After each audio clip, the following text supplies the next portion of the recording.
আপনারা বলবেন যে আজকে রাতে যিনি এখানে ইমানের প্রশ্ন আছে। আজকে রাত্রে যিনি আল্লাহ দোয়া কবুল করবে, তো কালকেও তো আল্লাহ দোয়া কবুল করবে, ঠিক কিনা? বরাবরই বলে কিছু কিছু জায়গা আছে, জায়গার কারণে ব্যক্তি দামি হয়ে যায়, আবার ব্যক্তির কারণে জায়গা দামি হয়ে যায়, ঠিক কিনা? মক্কা শরীফ দামি হয়েছে আল্লাহর ঘরের কারণে। বরাবরই বলি মক্কা শরীফ দামি হয়েছে, আর মদিনা শরীফ দামি হয়েছে আমার নবীর কারণে, ঠিক কিনা? একটু বরাবরই বলি বাবা, মক্কা শরীফ দামি হয়েছে আল্লাহর ঘরের কারণে। বলেন না আল্লাহ, বলেন না মক্কা শরীফ দামি হয়েছে আল্লাহ, আর মদিনা শরীফ দামি হয়েছে আমাদের রাসূলের কারণে, ঠিক কিনা? বরাবরই বলি আজকে যেমন এশারের নামাজ পড়তে আসছেন আপনারা, আমরা আগামীকালও এশারের নামাজের সময় হবে, গতকালকেও এশারের নামাজের সময় ছিল, কিন্তু আজকে রাতের মর্যাদা ছিল না, অক্ত ছিল, ঠিক কিনা? বরাবরই বলি, আওয়াজ দিয়ে বলি, ঠিক কিনা? আজকে রাতের এই মর্যাদা, মাহাত্ম্য, শরাফত, বুজুর্গি ভিন্ন। আল্লাহ আমাদের এই বুজুর্গি আমাদেরকে নসিব করুন। আরো বরাবরই বলি এই রাতের বুজুর্গি মর্তাবা আমাদেরকে নসিব করুন, আমিন। আমাদের নবীর আগের নবী হযরত সাইয়েদনা ঈসা আলাইহিস সালাম, আমাদের নবীর আগের নবী কি? ঈসা আলাইহিস সালাম এখনো আসমানে আছে, বলেন এখনো আসমানে, বরাবরই বলি এখনো আসমানে, আবার জমিনে আসবে। আগে ছিল নবী ও রাসূল, আগে ছিল নবী ও, বলেন না আগে ছিল নবী ও রাসূল, আমার রাসূলের আগে ছিল নবী ও রাসূল, কিন্তু এখন আসবে, এখন আবার আসবে নবী ও রাসূল হয়ে আসবে, বলেন না? তখন কলমা ছিল লা ইলাহা ইল্লাল্লাহ ঈসা রূহুল্লাহ, লা ইলাহা, বরাবর বলেন না লা ইলাহা, কলমা শরীফ বলেন না লা ইলাহা ঈসা রূহুল্লাহ, বলেন না ঈসা রূহুল্লাহ। আগে ছিল কলমা লা ইলাহা ইল্লাল্লাহ ঈসা রূহুল্লাহ, এখন আসবে আখিরি জামানার শেষে আবার আসবে ঈসা আলাইহিস সালাম। তখন কি নিয়ে আসবে? কলমা শরীফ কি দেখবে? লা ইলাহা ইল্লাল্লাহ, বরাবরই বলি না লা ইলাহা মুহাম্মাদুর, বলেন না লা ইলাহা ইল্লাল্লাহ, লা ইলাহা মুহাম্মাদুর রাসূলুল্লাহ। আমাদের কলমা, বলেন না আমাদের ঈসা আলাইহিস সালামেরও কলমা, বলেন না ঈসা আলাইহিস সালামও বেশ কম আছে, বলেন না বেশ কম আছে নাই।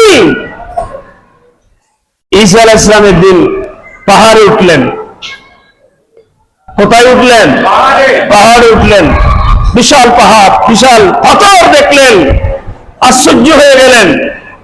আল্লাহ বুঝতে পারলেন, ও ঈসা তুমি কি আশ্চর্য হয়ে যাচ্ছ? এর থেকে আরো কি আশ্চর্য দেখবা?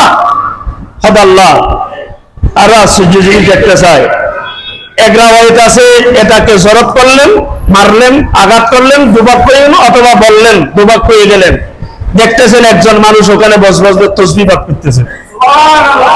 বরাবরই বলি, আরো বরাবরই বলি, ঈসা আলাইহিস সালামকে সালাম দিলেন, ঈসা আলাইহিস সালাম সালাম দিলেন। সালাম শুধু আপনি আমাকে সালাম দিবেন এ কথা না, আপনিও সালাম দিবেন, আমিও সালাম দেব। যে আগে সালাম দেয় সে ভাগ্যবান, সে বড়, সে সম্মানী। এখন আমরা দেখে থাকি কে আমাকে সালাম দেবে, আমি ফলানা সাহেব, ফসানা সাহেব, অমুক সাহেব, সাহেবের বাহাদুরি, অনেক বড় বাহাদুরি। সালাম বিনিময় হলো, বললেন আপনি এখানে কি করতে হবে? আমি এখানে আল্লাহ বসে বসে আল্লাহর ইবাদত করতেছি, তাসবিহ পাঠ করতেছি। সুবহানাল্লাহ বলি, আরো বড় করে বলি। হবে কতদিন? সার সংক্ষেপে বলতেছি আমি। কতদিন? আমি 300 বছর। কত বছর? বড় করে বলি। এখানে আরো লম্বা ঘটনা আছে, আমি সার সংক্ষেপে বলতেছি। এখানে একটা বানার গাছ দেখলেন, পানি দেখলেন, বাড়ি দেখলেন, পিপাসক্ত হলে ওখান থেকে খায়, ক্ষুধা রাখলে ওখান থেকে আঙ্গুর খায়, জন্নতি খানাগুলা। হয়তো 300 বছর পর্যন্ত আমি আল্লাহর ইবাদত, বসে বসে আল্লাহর ইবাদত করতেছি। প্রথমে বড় পাথর দেখে আশ্চর্য হয়েছিল, পরে পাথর ভেঙে দুপাত হলো, বৃদ্ধ মানুষ দেখলেন, আশ্চর্য হলেন, কথা বলে আরো আশ্চর্য হলেন যে 300 বছর পর্যন্ত সে তাসবিহ পাঠ করতেছে। একটা সুবহানাল্লাহ বলবেন না? তো 300 বছর আপনি এখানে, তখন আরো আশ্চর্য হয়ে গেলেন, মনে মনে চিন্তা করলেন যে আল্লাহ, মনে হয় এই ব্যক্তিটা হচ্ছে সমগ্র পৃথিবীর মধ্যে সবচেয়ে শ্রেষ্ঠ মানুষ। মনে মনে ঈসা ইসলাম বলতেছেন, 300 বছর যিনি ইবাদত করতেছে, 300 অথবা 700 বছর, 700 বছর ইবাদত করতেছে, তাহলে কি আশ্চর্য, 700 বছর পর্যন্ত ইবাদত করতেছে। তখন ঈসা ইসলাম মনে মনে চিন্তা করতেছেন, আল্লাহ, এই মানুষটা সমগ্র সৃষ্টি জগতের শ্রেষ্ঠ মানুষ। তখন আল্লাহর কাছে এটা পছন্দ হয় না, কারণ শ্রেষ্ঠ মানুষ জানেন কে? একটু জবান খুলে বলি, শ্রেষ্ঠকে জানেন কে? বড় করে বলি, শ্রেষ্ঠকে জানেন কে? দামি পাঞ্জাবি, দামি কাপড় পরলে সে মানুষ বড় দামি হয় না, ঠিক কিনা? বড় করে বলি। তখন আল্লাহর কাছে ফরিয়াদ করলেন, আল্লাহ, এর থেকে বড় দামি কে, শ্রেষ্ঠ কে? আমার নবী বলেন, ঈসা ইসলামের এই পরিণতি আল্লাহর কাছে যখন প্রশ্ন করলেন, আল্লাহ এই 600 বছর পর্যন্ত ইবাদত করতেছে বান্দা থেকে শ্রেষ্ঠ কে? তখন আল্লাহ ডাক দিলেন, ও ঈসা আলাইহিস সালাম, তোমার পরে আমার মাহবুব জমিনের মধ্যে যাবে, তোমার পরে আমার মাহবুব জমিনের মধ্যে যাবে। আমার মাহবুবের কিছু উম্মত আছে, যে উম্মত গুলো শাবান মাসের 14 তারিখ দিবাগত রাত শবে বরাতের নাত খাবে। যারা ইবাদত বندگی করবে, ও ইবাদত বندگিকারী 600 বছর ইবাদত থেকেও শ্রেষ্ঠ। সুবহানাল্লাহ, বড় করে বলি সুবহানাল্লাহ। এই রাতের মর্যাদা আছে না নাই? বড় করে বলি, আছে না নাই? কার কারণে পেয়েছেন শবে বরাত? কার কারণে পেয়েছেন? বলেন না। শবে বরাত কার কারণে পেয়েছেন? শবে বরাত কার কারণে পেয়েছেন? শবে কদর কার কারণে পেয়েছেন? রমজান শরীফ নুজুলে কোরআন নাস আসতেছেন কার কারণে? বলেন না, আমাদের রাসূলের কারণে। সন্দেহ আছে? পরে বলি, সন্দেহ আছে? আসলে তকবীরের আলোচনা করলে একটা রাত চলে যাবে, এগুলোর আলোচনাটা শেষ হবে না, এগুলোর আলোচনা শেষ হবে না। তো সুতরাং আপনারা একটু আমল করবেন, যারা পারেন, যারা পারেন একটু আমল করবেন। একদিন আমার নবী চাচা যান হযরত আব্বাস রাদিয়াল্লাহু তাআলা তাকে বললেন, চাচা, আমার নবী হযরত আব্বাসকে বলতেছেন, চাচা, ডেকে বললেন যে আমি কি আপনাকে একটা সুসংবাদ দেব বা সুসংবাদ দেব না, যে একটা আমলের কারণে 10টা মর্যাদাবান লাভ হয়। বড় করে বলি সুবহানাল্লাহ, আরে বড় করে বলি, আমল কয়টা? একটা। হয়তো আমাদের মধ্যে কেউ করেছি বা করি নাই, আজকে নিয়ত করেন একটা আমল করবেন।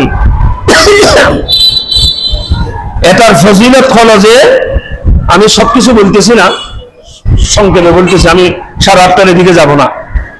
যে আমার নবী বলতেছেন একটা আমল করলে আপনার প্রকাশ্য অপ্রকাশ্য সমস্ত গুণগুলো মাফ করে দেবে। এই একটা নামাজ আছে, এই নামাজের নাম হচ্ছে সালাতুত তাসবিহ নামাজ। কিসের নামাজ? নিজে নিজে পড়বেন, অনেক জায়গার নাজি জামাতের সহিত পড়ে, জামাতের সহিত পড়ে। লাইলাতুল বরাতের নামাজও জামাতের সহিত পড়ে, বিভিন্ন জায়গা আছে, আমরাও পড়েছি, কিন্তু এখানের পরিবেশ নেই যে সেটা আমি আলোচনা করিনি। আমি চাই না যে একটা আমলের কারণে কোন একজন মানুষ বাদ বিপন্ন করুক, এটা নিয়ম না। ইসলাম হচ্ছেন সৌহার্দ্যপূর্ণ ধর্ম, যে সকলেই মিলে আমরা আল্লাহর রূপকে ধারণ করব। আমরা কি গুনার কাজ করতেছি? একটু আওয়াজ দিয়ে বলি বাবা, বলেন না, আমরা কি গুনার কাজ করতেছি? না, যেখানে যেভাবে হচ্ছে সেইভাবে রীতিতে আমরা আল্লাহ এবং রসুলের সন্তুষ্টির জন্য আমল করে যাব। সুবহানাল্লাহ বলি।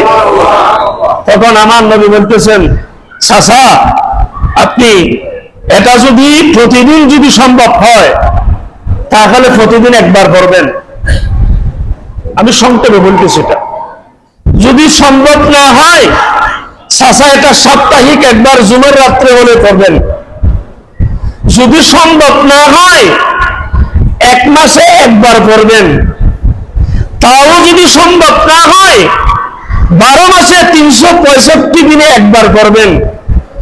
আর যদি 365 দিনও যদি সম্ভব না হয় জীবনে হলে একবার করবেন।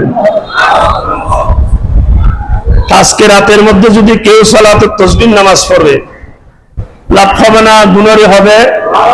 বরাবরই বলি, নিয়ম আপনি নিজে নিজে পড়বেন, 7 তাকবীরের সহিত নামাজের নিয়ত করবেন, 6 তাকবীরের সহিত নিয়ত করবেন। তো এটা এখানে একটা দোয়া আছে, সুবহানাল্লাহি ওয়ালহামদুলিল্লাহি ওয়া লা ইলাহা ইল্লাল্লাহু আল্লাহু। এটা এখন আপনাদেরকে মুখস্থ করে আসতে হবে না, একবারে সংক্ষেপে এগুলো নিয়ত করে আপনি কি করছেন? নিয়ত করে ফেলছেন। তো আমরা নিয়ত করে কি করি? সুবহানাকা পড়ি না, তাশাহুদ পড়ি না?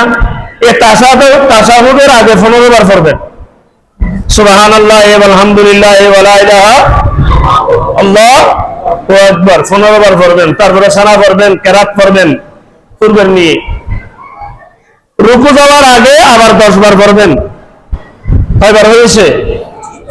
একটু বলেন, আওয়াজ করে বলি, আপনাদের কথা বলাটা চাচ্ছি, আপনাদের দৃষ্টি আছে কিনা এটা? কয়বার হয়েছে? 25 বার। তো আপনি কোথায় গেলেন? রুকুতে গেলেন না? রুকুতে গেলেন, তো রুকু যাওয়ার আপনি এই তাসবিহ পাঠ করবেন না? তাসবিহ পাঠ করার আগে 10 বার পড়বেন। কয়বার পড়বেন? 10 বার পড়বেন। তারপরে তাসবিহ সুবহান রাব্বিল আযীম পড়বেন। তারপরে উঠে যাবেন না, সামি আল্লাহু বলবেন, আবার উঠে 10 বার পড়বেন। কবার হয়েছে? বরাবর কবার হয়েছে? 45 বার। সিজদায় গিয়ে তাসবিহ পড়বেন, তাসবিহর পরে 10 বার পড়বেন। কবার হয়েছে? না, 45 হবে। 45 অর্থাৎ প্রথম রাকাতে সানার আগে 15 বার, সূরা ফাতিহা, সূরা মিলানোর পর 10 বার, 25 বার, রুকুতে গিয়ে 10 বার, রুকুতে দাঁড়িয়ে 10 বার। তো কবার হলো? 45 বার। সিজদায় গিয়ে তাসবিহ পরে আবার 10 বার। কবার হয়েছে? 55 বার। আবার মাঝখানের সিজদার মধ্যে এক সিজদা দিয়েছেন, সিজদা থেকে উঠে পড়বেন 10 বার। কবার হয়েছে? 65 বার। আবার দ্বিতীয় সিজদার গিয়ে শেষে করবেন আবার 10 বার। কবার হয়েছে? 75 বার। তো 75 দুগুণ কত হয়? 75 300 বার তাসবিহ আদায় হবে। একটা নামাজ পড়েছেন আমার নবী বসার উদ্দেশ্যে, তোমার জিন্দেগির গুণগুলো মাফ হয়ে যাবে। আরো কিছু নামাজের এখানে নিয়ম আছে, আমার তো শেষ, এখানে আমি তো আলোচনা করতে পারছি না। হয়তো এগুলো যদি আপনারা মনে করেন বাইরে টাকাই দিতে পারেন। কোন মানুষ আমল করলে আপনিও সওয়াবের ভাগী হবেন। এখানে নামাজের নিয়মগুলো দেওয়া হয়েছে, 10 টাকা, 8 টাকা, 20 টাকা, 100 টাকা, তসবির কথাগুলো নিয়ম লেখা আছে। ইনশাআল্লাহ আমরা আমল করব। হ্যাঁ, আমল করব। এই রাতটা আমল করবেন। কালকে যারা 3টা রোজা রাখতে পারেন নাই, অন্তত একটা রোজা রাখবেন, আপনাদের আমলের মধ্যে বরকত হবে ইনশাআল্লাহ। ওয়া আখিরু দাওয়ানা আলহামদুলিল্লাহি রাব্বিল আলামিন।